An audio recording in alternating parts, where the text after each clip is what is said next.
American Weekly. One moment, please. American Weekly. I'm sorry, I'm busy. Presenting Switchboard Secrets, another in the series of dramatizations based on stories featured in the American Weekly, the magazine which is distributed in all first to Sunday newspapers from coast to coast. Switchboard Secrets was inspired by a story which will appear in next Sunday's issue of the American Weekly magazine. It was produced in the New York studios of the General Broadcasting Company. Have you ever stopped to think about the story telephone operators could tell if they wanted to? Of course, according to all rules and regulations, they're not supposed to tell company secrets over the switchboard, and most of them live up to the rules. Come with us to the switchboard of a large publication. See those flashing, winking lights. Hear the brisk snapping of the plug as the competent operator answers the incoming call. The American Weekly. One moment, please. The American Weekly. The editor's line is busy. Will you wait? The American Weekly. Okay, go ahead. The American Weekly. Now, this girl hasn't time to gossip even if she wanted to. But let's see what she's saying. The American Weekly? Oh, hello, Mamie. Awfully busy. Oh, no, don't hang up. Wait a minute. All the trunks are full, so I can chat a second. Say, Mamie, I wish you could have heard the story one of our writers brought in this morning. Thrilling? I'll say. I wouldn't want to be that girl for $1 million. What? Well, listen to this. It seems the stenographer who was out of a job saw an ad in one of the daily papers and answered it. Yes? Did you advertise for a secretary typist in this morning's paper? Oh, yes, I did. My name's Gladys Miller. I've come to apply for the position. Oh, won't you step this way, please? Thank you.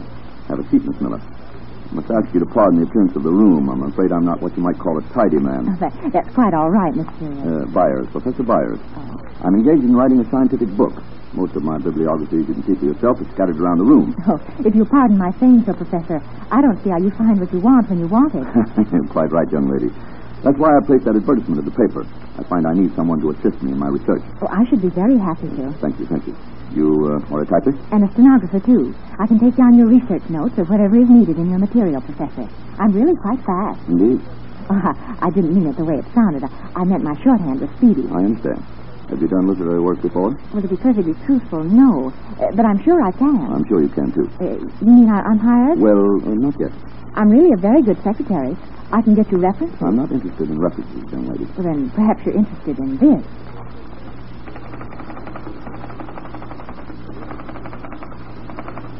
There, you see? I'm rapid on the machine also.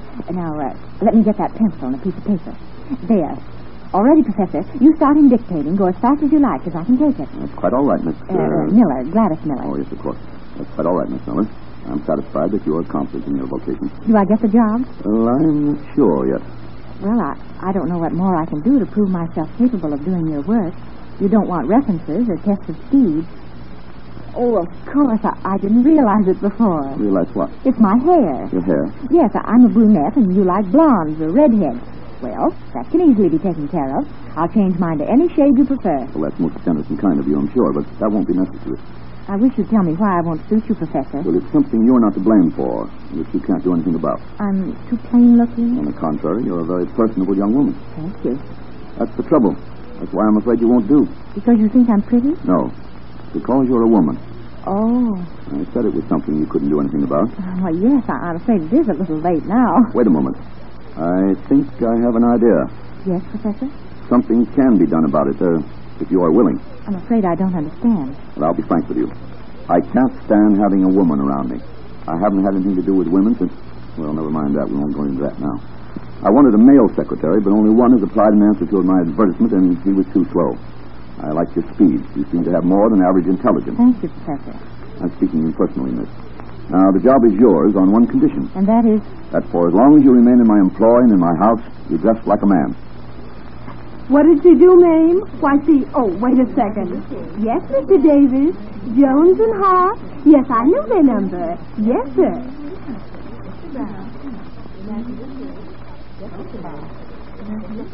Hello, Mame. It was a boss. Now, where was I? Oh, yeah. The girl thought it would be a kick to go around in boys' clothes, and she needed the job, so she took it. What? Oh, no, nothing like that. He was a perfect gentleman. Well, it seems they got the book finished, and the job came to an end. And then her troubles began. You see, by this time, she'd gotten so used to wearing trousers and all that without thinking of what she was doing, she packed all her girls' clothes in her trunk. And the trunk got lost. Yeah. So when Gladys got back to the city, she didn't have anything to wear. Huh? What did she do then? Why, she got a room with a young married couple until her funds ran out, and then she wired home for money. Huh? Did they send it? Sure. And what a pickle she found herself in. Wait till I tell you. Wait a second, Mame. The American VP. Business office? Yes, ma'am. Hello, Mame. As I was saying, here she was dressed in boys' clothes and all. So she had to take a boy's name in order to escape answering questions, see?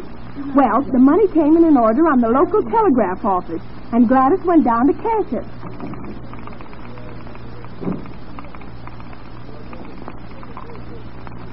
Well, what can I do for you? I have a money order I'd like to have cashed. Very well. Let's see it. Here you are. Why, this says pay to the order of Gladys Miller. Yes, I know it. Oh, I can't cash it for you. Well, why not? Why not? Why didn't I just read you what it says? Pay to the order of Gladys Miller. Well, you see, I'm... now, look here, young man, really. Don't try to tell me you're Gladys Miller. Please, my nerves. I'm representing Miss Miller. Oh, is that so? Well, where's your authorization? I'm her brother, Don. Well, so what? I want to cash this money order. You're this party's brother, are you? Yes. All right. I'll cash it. Thank you. When you come back here with your sister. Can you imagine being in a spot like that, Mame? Holding a check in your hand and not being able to do anything with it? Huh? What's that? No, he didn't cash it. And poor Gladys had to go to one of the charity organizations. And my dear, she slept right in the men's dormitory. Aren't you just tingling? And what she heard, my dear, the way men talk us over is nobody's business. Huh? What's that? Oh, sure, I'll tell you about what happened to Gladys. Well, she managed to escape discovery by coming in late at night and undressing in the dark. And in the morning she... wait a second, Mame. Yes, Mr. Davis? You got the aquarium? Oh, I'm so sorry. I'll try Jones and Hart again. Hello, Mame. The boss again. As I was saying, Gladys got along okay for about a week or so. And then one morning, while she was in the washroom... Oh, boy, am I tired. Those cuts are like railroad ties for sleeping. Yeah. I guess you and me's the last to scrub up, huh? Yeah. Say, kid, anyone ever tell you talk too much? Yeah. Well, they was lying. Yeah? Well, I guess I'll beautify myself for the day. You mind if I borrow your soap? Nope. Thanks. Oh, say, I'm sorry. I didn't mean to knock your razor off the lead. Oh, that's all right. Never mind, kid. I'll pick it up for you. Well, shucks, I'm not a cripple. Neither am I. There you are. Thanks. Oh, wait a second. I didn't bust it, did I? Let's see. Oh, no, it's all right, honest. Say. What's the matter? Nothing. Well, I guess we'd better be hurrying or we'll be late for breakfast. Yeah. Say, what are you looking at me that way for? What way? Well, I don't know exactly, but it's kind of funny. Yeah? Well, I guess I'm all ready, all but brushing my teeth. Ain't you gonna clean up your razor? Not just now. I'm late for breakfast. Well, ain't you afraid your blade will get all rusty? Oh, that's all right. I don't care. You don't, huh? Well, you see, I got plenty of blades. Oh, yeah? Sure. Ain't that just dandy? Well, so long. I'll see you later. Wait a minute. Don't be in such a hurry, sister. Say, who are you calling sister? Why Now, take it easy, girlie. What do you mean, girlie? You know what I mean. I don't know what you're talking about. Oh, yes, you do. No, I don't. I saw your razor hasn't any blade in it. Why, you're no more a fella than I'm a chorus girl. Well, I guess I better get a move on. No, you don't. You stay right where you are. What are you doing? Just locking the door to make sure that we ain't interrupted no more. Why? Why? Because you and me is going to have a nice little talk, sister. What do you mean? You heard me. Now, take it easy, girlie. There's nobody here but me and you. Say, what's the big idea? The big idea? Yeah. What are you doing here in them clothes? Well, I lost my trunk. I haven't any clothes but these and no money to buy any. Is that so? Well, now, that's just too bad. You don't believe me? As I've been reading about you and your kind, girlie. You like to see how the other half of the world lives. You get a kick out of it, don't you? something to serve up as tea party chatter for a dull winter afternoon. Oh, listen, you got me all wrong, mister. I tell you... Shut up. I'm doing the talking here. You and the rest of your fancy friends get amusement in taking guys like me apart to see what makes us go. You call it slumming. Oh, no, honest, I'm telling you that... You ain't no Park Avenue apartment now, sister. And this time, I'm going to give you something that you won't want to talk about. You keep away from me. Why, how you talk, Miss Van Aster. Come here, baby. Let go of my arm. Keep your hands off me. Say, I bet you're a swell dish in your regular clothes with your hair all slicked up and wavy. Let me go, do you hear? Let me go. And some lipstick on that pretty little mouth. Beast. Oh, a little fighter, huh? Swell. I like dames with some fight in them. You unlock that door. Not until I'm ready, sister. Now, that ain't gonna do you no good, girlie. Get me out of here. Get me out of here. You'll what? Scream? Oh, no, you won't. Get me out of here. I guess you know what the head guy around here do if he finds out what you really are. And they make it plenty tough for dames what masquerades as men. I don't care. I'd gladly go to jail if I could only get out of here. Why, I ain't so bad. If you look me over careful. Come here, baby. Listen here, mister. Call me Mac. Listen, Mac, you got me all wrong. Yeah, I heard that before. Maybe you have, but you never heard it when it was any more on the level. What do you mean? I'm not from Park Avenue. I'm from Corbridge, New York. I came to the city about 6 months ago looking for work, and I answered an ad for a stenographer and got the job on condition that I dress like a man. You don't say. Oh, please listen. You've got to believe me. You've got to. It's the truth, every word of it. I'm listening. Well, when the job was finished, I packed all my clothes with thieves and sent them on ahead of me. My trunk got lost. I was stranded here without clothes or friends or money, and Why didn't you make a touch on your folks? I did. I wired home for money, but... But they turned you down. Yeah, I know. No, they didn't. They sent me the money. Then what are you doing here? This is a charity joint. Well, they sent me the money order in my real name, Gladys Miller, and I couldn't cash it in boys' clothes. See, here it is. So what? Oh, please listen to me. I swear I'll give it to you if you let me go. Well, a lot of good it'd do me. How could I get it cashed? You help me get some girls' clothes, and I'll cash it for you. And I'll turn it all over to you, every cent. Oh, please let me get out of here. I just can't stand anymore. Say, you may be one of them actresses and just fooling me. But somehow I can't help but believe you. Oh, I'm telling you the truth, Mac. Honest. Well, okay, sister. You can go. Oh, thanks, Mac. Here. No, I don't want your money order. Oh, but I promised it to you. Oh, that's all right. So you got spunk, sister. Yeah, I like your nerve. You know, you're a smart doll putting up at a place like this. And even shaving every morning with a fake razor to keep up the bluff. You won't give me away. Why should I? Ain't you got the same right to live as me? Isn't there something I can do for you? Well, if you put it that way, yeah, maybe there is. What is it? Will you give me your ration of smoking tobacco from now on? Oh, sure thing. Don't you want my razor, too? Wasn't that lucky for her, Mame? After a while, she managed to get some girls' clothes and changed back again to being herself. Gee, I bet she was glad to pluck her eyebrows and marcel her hair again. I know I would be. Huh? What's that, Mame? Oh, sure. Lots of other things happened to her. Oh, but you'll have to read the story for yourself. Huh? When's it appear? In next Sunday's issue of the American Weekly magazine. Yes, don't miss it. Oh, well, here comes another call. I gotta go. Yes, Mr. Davis. What? You didn't get the number? Oh, I'm so sorry. And that's a mighty good tip for you as well as for Mame. Be sure to read the many other interesting experiences of this young girl who, through necessity, wore male attire. You will find them all in next Sunday's issue of the American Weekly magazine under the heading, Lost Her Trunk and the Astonishing Things That Resulted.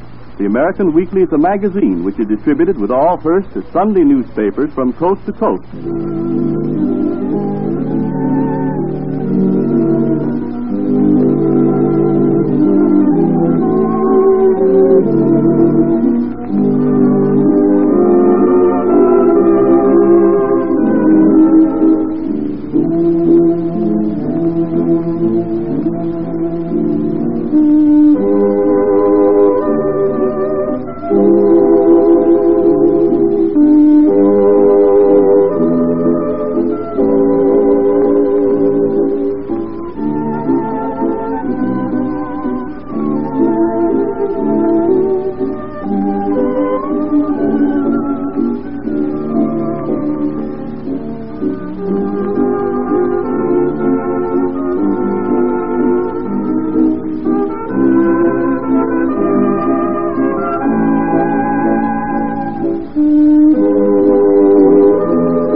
presenting Retribution, another in the series of dramatizations based on stories featured in the American Weekly, the magazine which is distributed with all Hearst Sunday newspapers from coast to coast. Today's radio drama was inspired by an interesting story which will appear in next Sunday's issue of the American Weekly magazine. It was staged and produced in the New York studios of the General Broadcasting Company. And now, the American Theater of Radio presents Retribution. This is a story of a true bohemian. Come with us to the Café Bohème and let our characters unfold the story. Hello there, Deegan. Well, for the love of Hanley, where have you been? All around? How's Trick? There. Say, we all thought you'd passed on and were writing heavenly dramatic reviews now. And you hope they'd be better than the ones I've done for your lousy paper, huh? Yeah, only the lousy describes your reviews better than my paper. Then why don't you get a better man to do them for you? I wouldn't a minute if I could get him. Who's my rival? Armand Darcy. Back number Darcy? That's who, Uncle Armand. Nobody knows the history of the theater and the personality of the stage like he does. And tonight, I'm going to see if I can't persuade Armand Darcy to write exclusively for me. That means I don't write any more freelance stuff for you, huh? Not if I can get Darcy. You want to make a little wager on that, Deegan? Oh, I think I can persuade him all right, Hanley. But you're not sure enough about it to bet, are you? Of course. What stake? That if he doesn't accept, you'll offer me the job. Oh, and if he does? If he does, I'll gladly turn second-string critic and write for nothing. Well, I've got to have somebody write for me. I don't see how I can lose either way. I'll take you up on that. Good. And here comes your man, Darcy, now. So, Armand. Hello. Won't you join us? Well, my old friend, Editor Deegan and Critic Hanley. I shall be charmed. Thank you. I came here especially to see you, Armand. Indeed, I'm flattered, my dear Deegan. Well, wait till you hear what he has to say, and then you'll be even more flattered. I want you to do the drama reviews for my